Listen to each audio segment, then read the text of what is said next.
Yan o, yan o.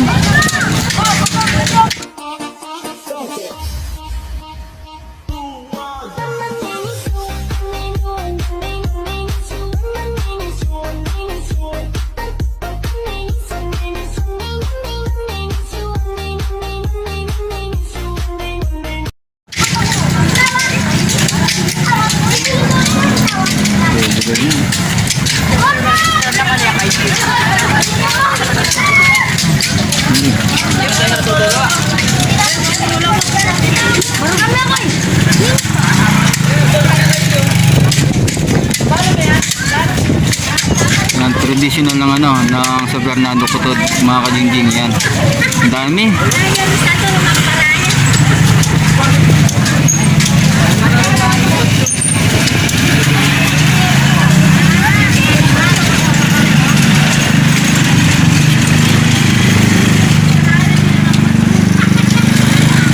Sobrang dami mga kajingjing.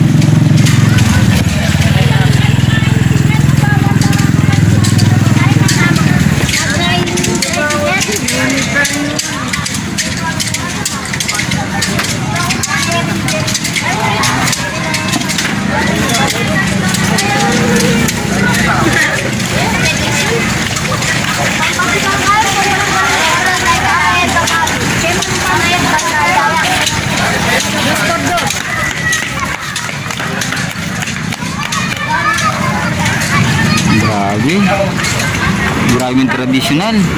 Taon-taon po mga kajingjing. Ngayon lang first time ng itong pataas pandemic. Ito may first time na nagkaroon ng ano. Alam na alam ko yan.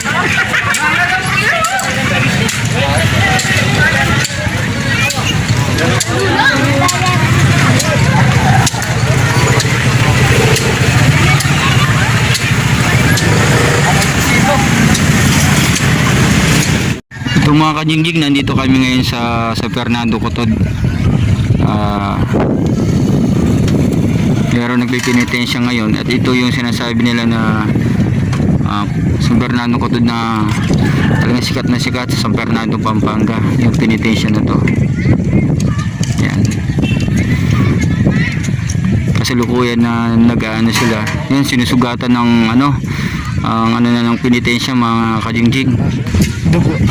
Yan o. Kasi mga kajingjing, yan ang pinaka panata nila taon-taon, pinitensya yan.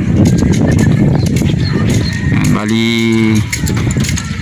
mga kajingjing, pauwi na itong mga kajingjing, tapos na itong mga ating nagpipinitensya mga kajingjing.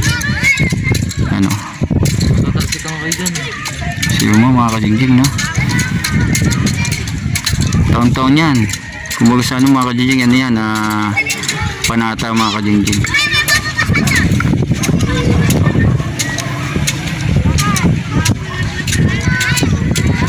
Yan na lang, dalawa na lang sila mga kajingjing. Pero kung isipin mga kajingjing, ito yung pinaka panata nila taon-taon, traditional ng mga kajingjing.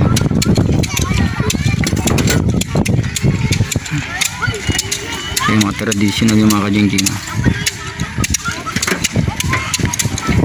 Ano, San Fernando Kutod, San Fernando Kutod mga kajingjing, no. Yan o. Grabe. Talagang taon-taon niya mga kajingjing.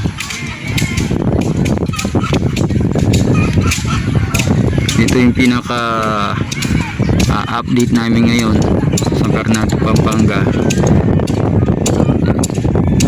Yung ibang video hindi na namin ano, kinuhanan pa kasi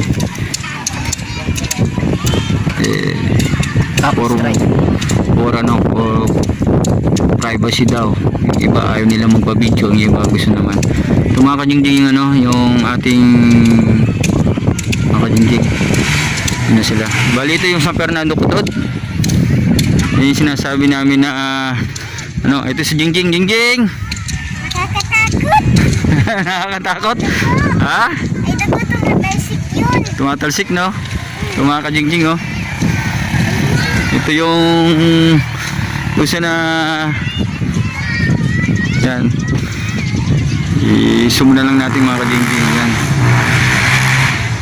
San Fernando Kutod mga kajingjing.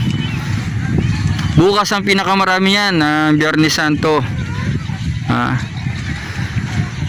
At bukas, tingnan natin kung makakapunta tayo bukas.